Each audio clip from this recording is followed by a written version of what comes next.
Hello students, हम presently third unit study कर रहे हैं that is laws of motion. और आज इसमें हम एक टॉपिक पढ़ेंगे that is car on a level circular road. देखिए इम्पोर्टेंट टॉपिक है, car on a level circular road. Level circular road, clear. Car है और कहाँ पे है बेटा, एक लेवल सर्कुलर रोड पे है, क्लियर। और इसको हमने डिस्कस करना है, तो समझिए बेटा डिस्कस क्या करना है, मतलब हमने यहाँ पे उसकी मैक्सिमम वेलोसिटी निकालनी है। तो समझिए बेटा, सबसे पहले हम ये मान लेंगे, ये मान लीजिए आपका सर्कुलर रोड है, ठीक है। और इस सर्कुलर रोड का रेडियस मान लीजिए आर। सर्कुलर रोड जो है, इस सर्कुलर रोड का रेडियस है are,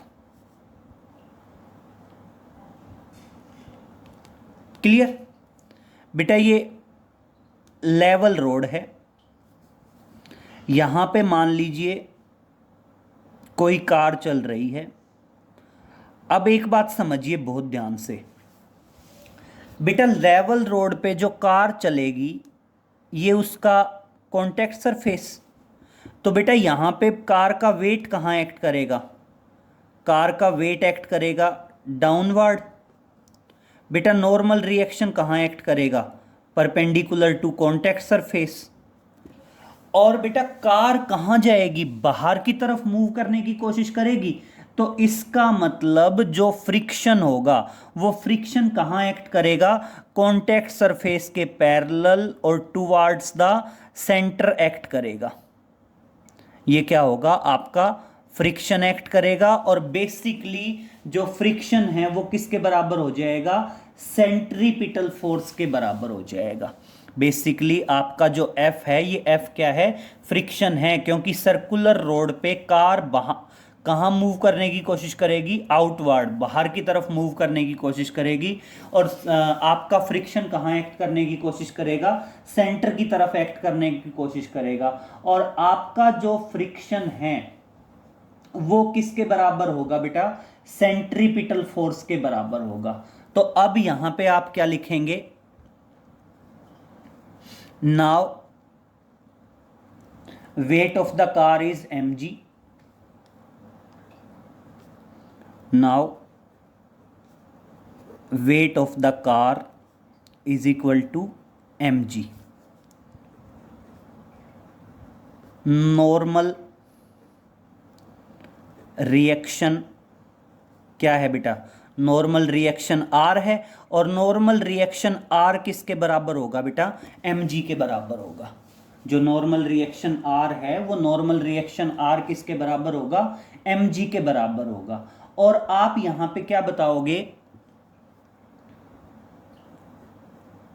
now centripetal force is applied by, now the centripetal force, now the centripetal force provided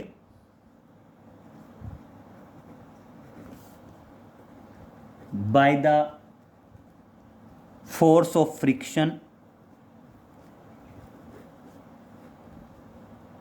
on the car, on the car, clear. Car के ऊपर जो सेंट्रीपिटल फोर्स है वो किसके बराबर होगा, फोर्स ऑफ फ्रिक्शन के बराबर होगा। और इसलिए हम क्या कह सकते हैं कि जो सेंट्रीपिटल फोर्स है, जो आपका सेंट्रीपिटल फोर्स है वो सेंट्रीपिटल फोर्स किसके बराबर होगा बेटा, फ्रिक्शन के फोर्स के बराबर होगा, ठीक है। तो देखो सेंट्रीपिटल फोर्स हम कह सकते हैं M we square by R, that is the centripetal force. और बेटा फोर्स ऑफ फ्रिक्शन किसके बराबर होता है, म्यू आर के। म्यू यहां पे क्या है, कोफिशिएंट ऑफ फ्रिक्शन है, क्लियर हुआ। अब मैं इक्वेट करता हूं आगे, तो देखिए सेंट्रीपिटल फोर्स क्या है, M we square by are, और यहाँ पे म्यू और आर क्या है, नॉर्मल रिएक्शन, आर किसके बराबर होगा, एम जी के बराबर होगा, एम से एम कैंसिल, और इस तरह से वी स्क्वेयर किसके बराबर आ जाएगा, म्यू आर जी के बराबर आ जाएगा। और इस तरह से v किसके बराबर आ गया, v बराबर आ गया that is equal to under root mu R G. यहाँ पे म्यू क्या है, म्यू है that is coefficient of friction, and R क्या है, that is radius of the circular road, radius of circular road. और अब यहां बहुत ध्यान से समझिए, v क्या है, v is the maximum speed of the car on the circular track, और यहां पे v क्या है, v है that is the maximum speed of the car on the circular road, on the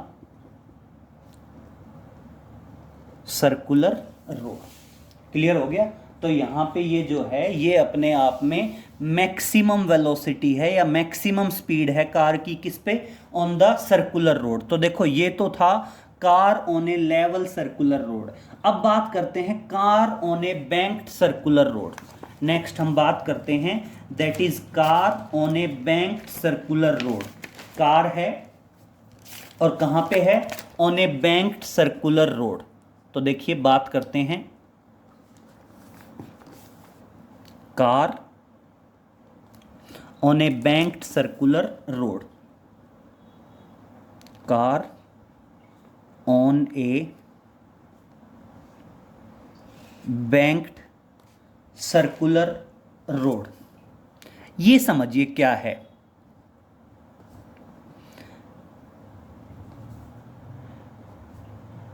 बेटा बैंक्ड सर्कुलर रोड क्या होता है, बैंक्ड सर्कुलर रोड होता है कि मोड़ के ऊपर किसी भी सर्कुलर रोड पे रोड के आउटर एज को कुछ उठा दिया जाता है और उसको बोलते हैं हम that is banking of road.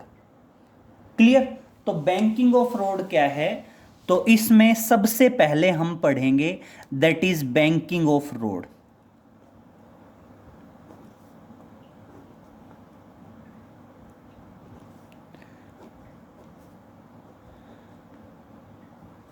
Topic है car on a banked circular road, और इसमें सबसे पहले आता है banking of road.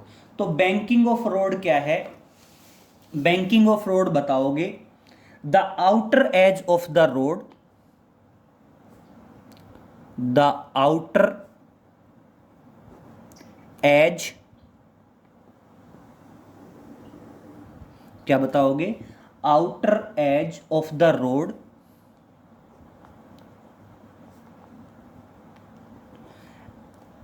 is raised by some angle, is raised by some angle above the inner edge, raised by some angle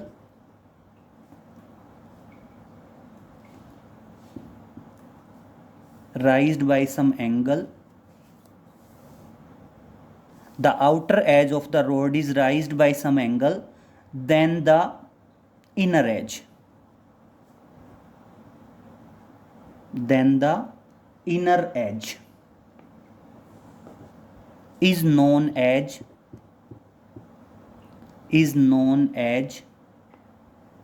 banking of road,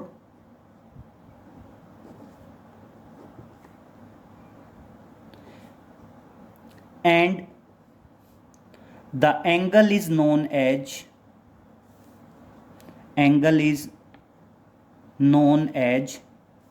angle of banking या banking angle.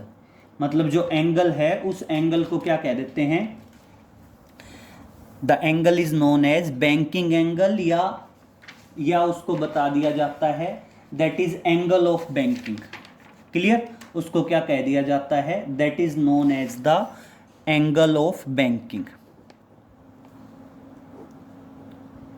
Angle of banking.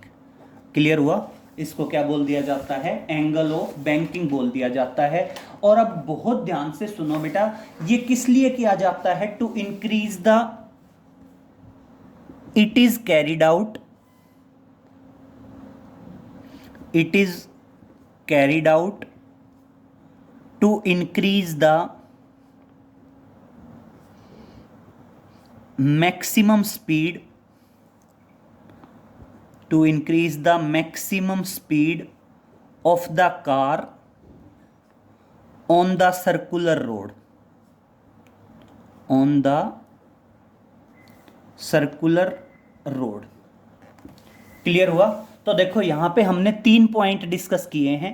सबसे पहला point तो है banking of road क्या है, समझिए।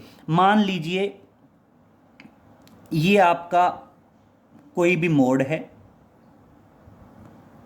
Clear, और ये उस मोड का क्या है बेटा? Radius are. आर क्या है आपका? रोड का रेडियस है। अब यहां पे क्या था बेटा? ये था आपका प्लेन रोड, ये क्या था आपका? प्लेन रोड था। और बेटा बैंकिंग ऑफ रोड क्या है? हमने आउटर एज को कुछ एंगल से एलिवेट कर दिया। मान लीजिए हमने आउटर एज को थोड़ा सा एंगल से राइज कर दिया with the inner end, and this angle is known as the angle of banking. और इस प्रोसेस को बोलते हैं बैंकिंग ऑफ रोड। और ऐसा किस लिए किया जाता है? To increase the speed of the car on the circular road, circular road पे कार की स्पीड को इंक्रीज करने के लिए। क्लियर? अब यहां पे समझिए, अब आप यहां पे क्या बताओगे? मान लीजिए ये आपकी कार है, क्लियर करिए, ये आपकी कार है और ये क्या है? आपका एंगल ऑफ कॉन्टैक्ट है।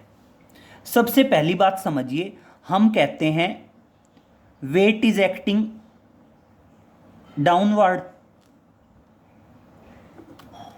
Normal reaction is acting perpendicular to contact surface. Clear? And friction is acting parallel to the contact surface. और मान लीजिए फ्रिक्शन कहां एक्ट करता है? Parallel to the contact surface act करता है फ्रिक्शन। ठीक है? अब समझिए, अब सबसे पहली बात आप क्या कहेंगे? आप यहां पे नॉर्मल रिएक्शन के और फ्रिक्शन के दो कंपोनेंट कर दीजिए। एक कंपोनेंट फ्रिक्शन का करना है और दूसरा कंपोनेंट किसका करना है? नॉर्मल रिएक्शन का। तो देखो फ्रिक्शन का जो कंपोनेंट सेंटर की तरफ आएगा, फ्रिक्शन का जो कंपोनेंट सेंटर की तरफ आएगा, अगर ये एंगल थीटा है तो ये एंगल भी थीटा होगा। और फ्रिक्शन का ये कंपोनेंट क्या आ जाएगा? F cos theta. और फ्रिक्शन का दूसरा कंपोनेंट आएगा बेटा टुवार्ड्स द वेट, और वो कंपोनेंट किसके बराबर हो जाएगा? एफ साइन थीटा के बराबर होगा। क्लियर? मैंने सबसे पहले फ्रिक्शन के दो कंपोनेंट किए, मतलब फ्रिक्शन खत्म हो गया। सेंटर की तरफ जो कंपोनेंट आया वो एफ कोस थीटा, और वेट के तरफ जो कंपोनेंट आया वो क्या आ गया आपका? That is F sine theta. इसी तरह मैं नॉर्मल रिएक्शन के भी दो कंपोनेंट करूंगा। नॉर्मल रिएक्शन का एक कंपोनेंट तो कहां आएगा? एक कंपोनेंट तो आएगा टुवार्ड्स द सेंटर, एक कंपोनेंट तो क्या आएगा? टुवार्ड्स द सेंटर आएगा। और दूसरा कंपोनेंट क्या आएगा? वेट के जस्ट अपोजिट आएगा। और समझिए ये एंगल थीटा है तो ये एंगल भी थीटा होगा।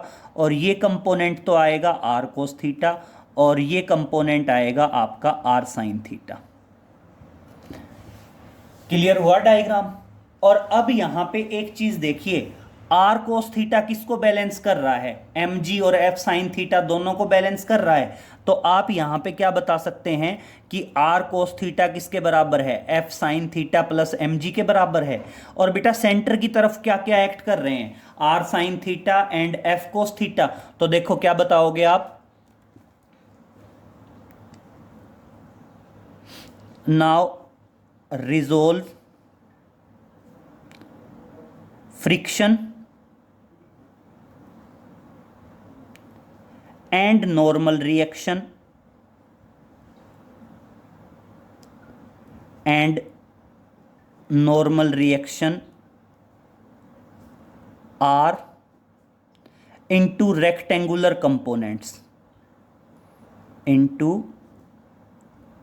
rectangular components। इनको हम क्या करते हैं बेटा, रेक्टेंगुलर कंपोनेंट्स में रिजोल्व करते हैं। और आप क्या बताओगे, देयरफॉर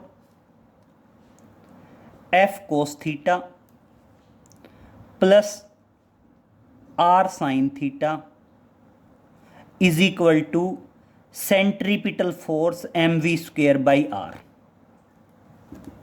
क्यों? Because these are acting towards the centre, क्योंकि ये किसकी तरफ एक्ट कर रहे हैं बेटा, सेंटर की तरफ एक्ट कर रहे हैं, इसलिए।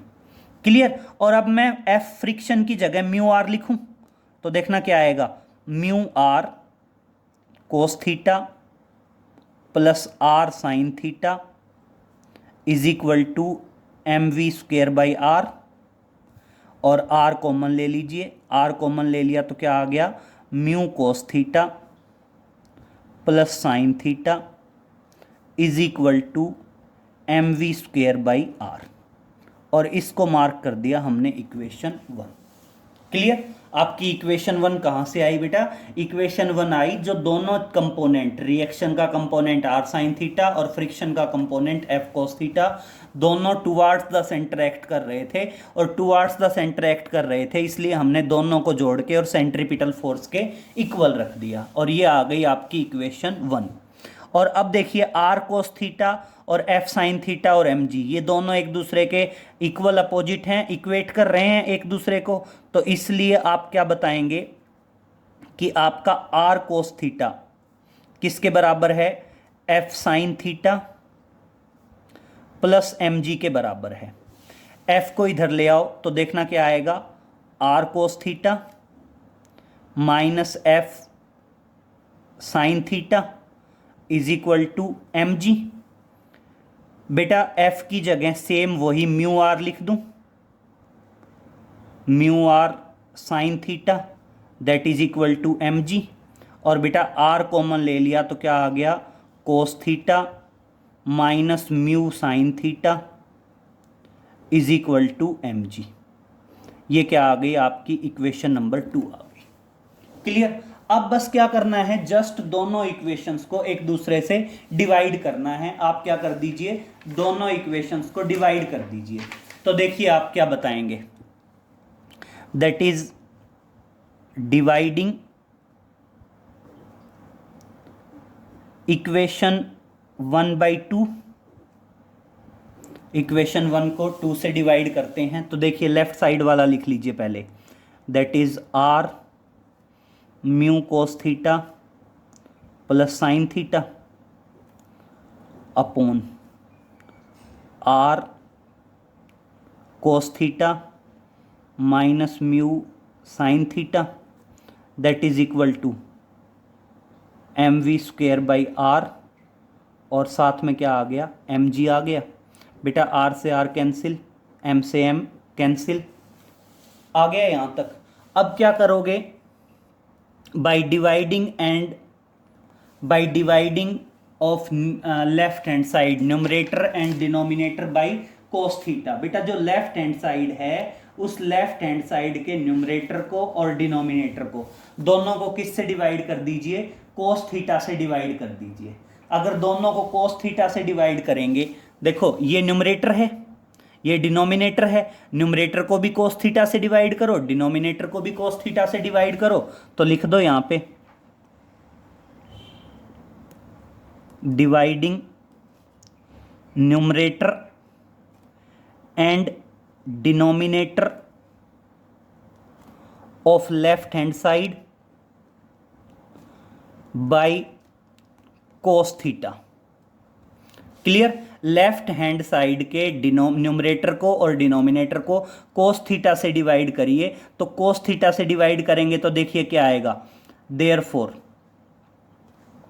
बोलो क्या आया, कोस थीटा से डिवाइड कर दिया तो mu plus sine theta upon cos theta क्या आ जाएगा, टेंजेंट थीटा।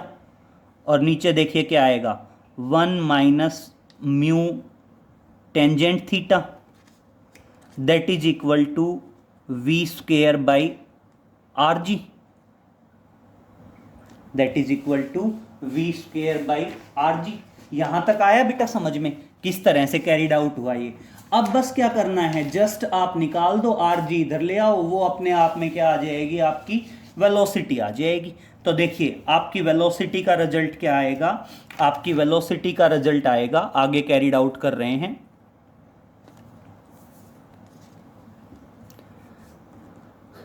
देखिए ये है यहां पे। और अब समझिए क्या आ जाएगा, आर जी इधर आ जाएगा, अंडर रूट में आएगा, और आप फाइनल कर देंगे कि जो वी है वो वी किसके बराबर आएगा, दैट इज आर जी, ऊपर क्या है, ऊपर है म्यू प्लस टेंजेंट थीटा, और नीचे क्या है, 1 minus mu tangent theta, 1 minus mu tangent theta, और इस कंप्लीट की रेस टू द पावर क्या आ जाएगी, कंप्लीट की रेस टू द पावर आ जाएगी 1/2। और ये क्या है, that is velocity of the car या maximum velocity of the car at the banked road. ये अपने आप में क्या आ गई, ये अपने आप में आ गई, that is maximum speed of the car at the banked road. Clear, ये कार की मैक्सिमम स्पीड है कहां पे, on the banked road. Clear, तो आप बता दोगे speed of the car on A banked circular road, banked circular road। Clear, ये बेटा बैंक्ड सर्कुलर रोड पे क्या आ गई, कार की स्पीड आ गई। और अब यहां पे एक चीज समझिए, अब हम कहते हैं if we neglect coefficient of friction, coefficient of friction mu, अगर बेटा आप कोफिशिएंट ऑफ फ्रिक्शन म्यू को नेग्लेक्ट करते हैं, जो आपका कोफिशिएंट ऑफ फ्रिक्शन है उसको नेग्लेक्ट करते हैं, तो ये मान लीजिए इक्वेशन 3, ये क्या है आपकी इक्वेशन 3 है। तो इक्वेशन 3 क्या बन जाएगी, therefore mu is equal to 0, neglect कर दिया।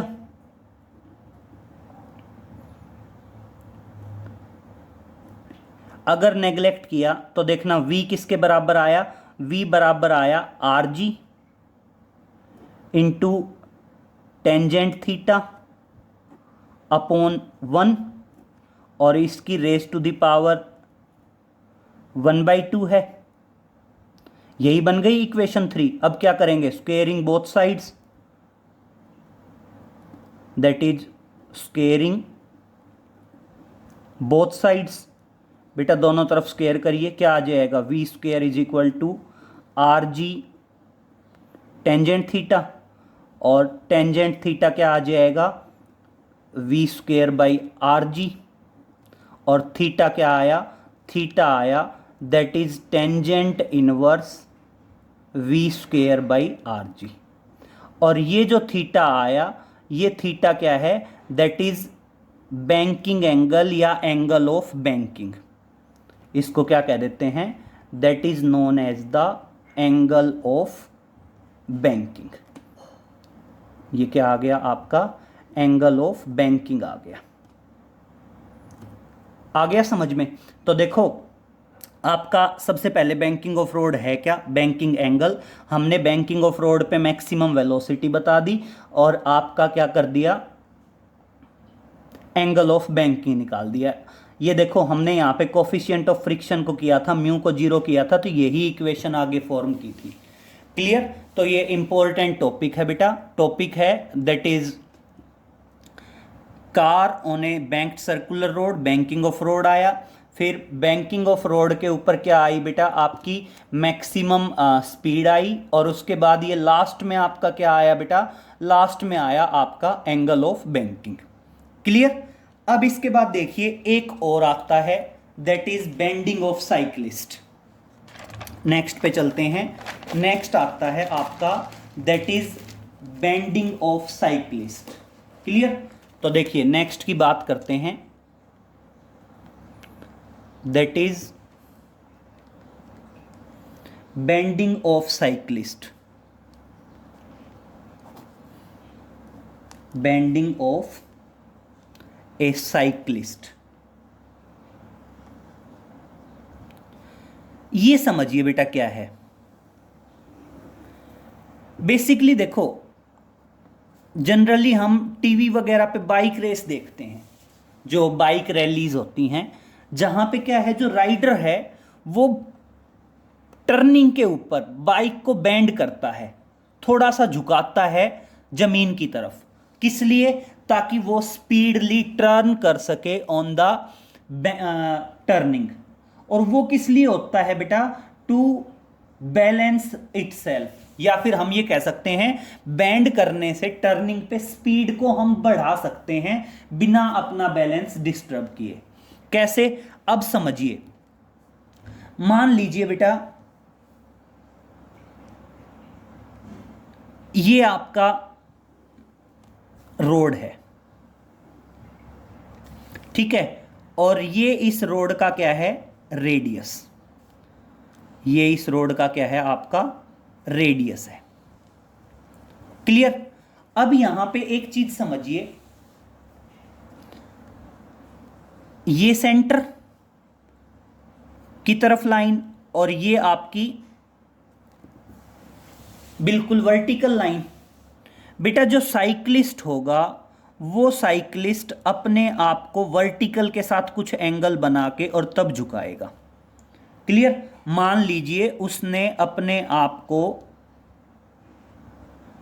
वर्टिकल के साथ थीटा एंगल बना के बेंड कर दिया। वर्टिकल के साथ क्या कर दिया बेटा, थीटा एंगल बना के बेंड कर दिया। अब समझिए बेटा जो वेट होगा वो कहां एक्ट करेगा, डाउनवर्ड एक्ट करेगा, mg। बेटा नॉर्मल रिएक्शन कहां एक्ट करेगा, perpendicular to contact surface act करेगा। और यहां पे बस क्या करना है, नॉर्मल रिएक्शन के दो कंपोनेंट करने हैं, एक कंपोनेंट परपेंडिकुलर आएगा और एक कंपोनेंट आएगा टुवार्ड्स द सेंटर। ये एंगल थीटा है तो ये एंगल भी क्या होगा, थीटा। और ये कंपोनेंट आ जाएगा आर कोस थीटा और ये कंपोनेंट आ जाएगा आर साइन थीटा। क्लियर। या कुछ गलत बता दिया। देखिए ये एंगल थीटा नहीं है, ये एंगल थीटा है, तो ये वाला एंगल थीटा रहेगा, ठीक है ना। ये वाला एंगल क्या रहेगा, थीटा रहेगा, और ये वाला एंगल थीटा रहेगा, तो ये कंपोनेंट तो आएगा आपका आर कोस थीटा। दोबारा से बना देते हैं डायग्राम। ये कंपोनेंट तो आएगा आर कोस थीटा और ये कंपोनेंट आएगा आपका आर साइन थीटा। क्लियर। देखिए दोबारा समझ लीजिए डायग्राम को। बेसिकली आप ये कह सकते हैं, आप सिंपल ये मान के चलिए ये कोई कर्व्ड रोड है,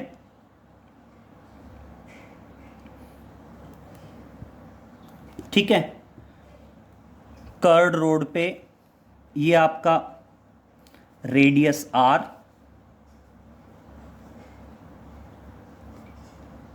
ठीक है। ये बेटा सेंटर की तरफ लाइन और ये आपकी वर्टिकल लाइन। यहाँ पे ये कोई साइक्लिस्ट है, और बेटा साइक्लिस्ट अपने आप को हमेशा वर्टिकल से ही तो बेंड करेगा ना, जो है बेंडिंग उसकी होगी वो उसकी वर्टिकल पोजीशन से towards the earth surface horizontal line की तरफ होगी ना। तो आप यहाँ पे क्या बताओगे, वेट कहाँ एक्ट करेगा, वेट एक्ट करेगा डाउनवर्ड और नॉर्मल रिएक्शन एक्ट करेगा परपेंडिकुलर टू कॉन्टैक्ट सरफेस। ठीक है, यही सिचुएशन है। तो देखो क्लियर कर लीजिए, टॉपिक है that is bending of A cyclist, bending of A cyclist.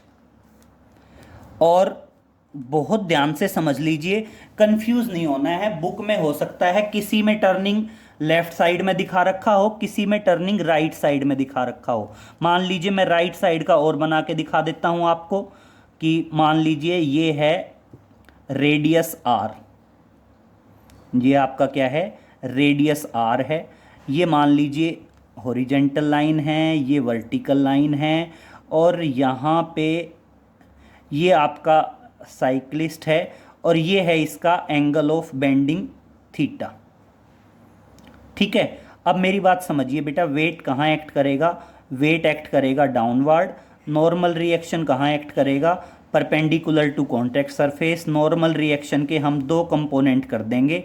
अब देखिए ये एंगल थीटा है, तो ये एंगल थीटा रहेगा, और ये कंपोनेंट क्या आएगा, आर कोस थीटा, और ये कंपोनेंट क्या आएगा, आर साइन थीटा आएगा।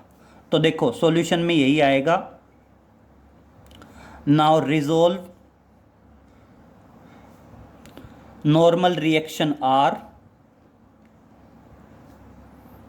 into rectangular components, into rectangular components। Rectangular components में रिजोल्व किया बेटा। तो अब देखिए जो आपका साइन कंपोनेंट है वो सेंटर की तरफ एक्ट कर रहा है, तो किसके बराबर होगा, सेंट्रीपिटल फोर्स के बराबर होगा। एंड जो कोस कंपोनेंट है वो वेट को बैलेंस कर रहा है। तो अब क्या करना है, दोनों को डिवाइड करना है, डिवाइडिंग दीज। और इनको अगर हम डिवाइड करते हैं तो लेफ्ट साइड वाला लेफ्ट साइड से डिवाइड कर दीजिए, और राइट साइड वाला जो पोर्शन है उसको राइट साइड से डिवाइड कर दीजिए। तो देखिए m से m कैंसिल, r से r cancel, sign theta upon cos theta क्या आएगा, टेंजेंट थीटा। तो इस तरह से टेंजेंट थीटा किसके बराबर आ गया, V square by are G आ गया। और इस तरह से आपकी जो एंगल ऑफ बैंकिंग है वो एंगल ऑफ बैंकिंग किसके, मतलब जो बेंडिंग एंगल है वो बेंडिंग एंगल, अगर वेलोसिटी की बात करें तो वेलोसिटी तो ये आ गई, v square is equal to r g tangent theta. और अगर मान लीजिए आप यहाँ पे एंगल ऑफ बैंकिंग की बात, मतलब एंगल ऑफ बेंडिंग की बात करें, तो एंगल ऑफ बेंडिंग आ जाएगा that is tangent inverse v square by are g. दोनों ही रिजल्ट ध्यान रखना, v क्या है, वेलोसिटी है, और आपका थीटा क्या है, थीटा है angle of bending, that is angle of bending. और यहाँ पे ये जो वी स्क्वेयर आया है, ये वी स्क्वेयर क्या है बेटा, उसकी वेलोसिटी है। क्लियर, डायग्राम ध्यान रखना थोड़ा सा। आप इधर भी दिखा सकते हो सर्कुलर, मतलब जो रेडियस है सर्कुलर ट्रैक है वो इस तरफ भी दिखा सकते हैं। नॉर्मल रिएक्शन के दो कंपोनेंट, ये एंगल थीटा तो ये एंगल भी थीटा, और ये कंपोनेंट तो क्या आएगा, आर कोस थीटा आएगा, और ये कंपोनेंट क्या आ जाएगा, आर साइन थीटा आ जाएगा। चाहो तो इस तरफ दिखा दो, दोनों ही तरफ सही है, ठीक है ना। तो ये इतना करेंगे बेटा, बाकी आगे बस थर्ड यूनिट को कंक्लूड करेंगे। कुछ नेक्स्ट लेक्चर में कुछ पॉइंट्स बताएंगे, कुछ न्यूमेरिकल्स कैरिड आउट करेंगे, और आपकी जो थर्ड यूनिट है लॉज ऑफ मोशन ये कंप्लीट हो जाएगी। क्लियर, तो नेक्स्ट लेक्चर में मिलते हैं बेटा। Okay, thank you.